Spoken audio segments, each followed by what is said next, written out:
రాష్ట్రంలో 148 లక్షల మెట్రిక్ టన్నుల వరి ధాన్యం పంట అమ్మకానికి రాబోతుందని చెప్పారు మంత్రి ఉత్తమ్ కుమార్ రెడ్డి. సివిల్ సప్లై శాఖ కార్పొరేషన్ ఆధ్వర్యంలో ధాన్యం కొనుగోలు చేస్తున్నామని వివరించారు.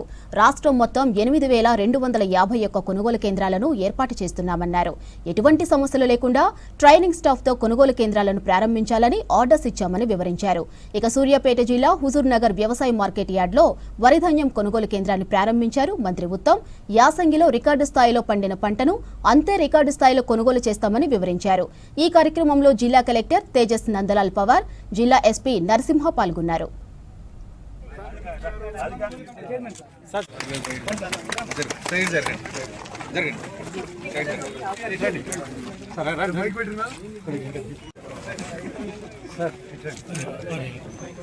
వైస్ చైర్మన్ డైరెక్టర్లకి అధికారులకి మార్కెట్ యార్డ్లకు తీసుకురామని చెప్పండి. ప్రొక్యూర్మెంట్ కి ఇక్కడ ఇన్ఫ్రాస్ట్రక్చర్ కానీ ఫెసిలిటీస్ కానీ బెటర్ ఉంటాయి.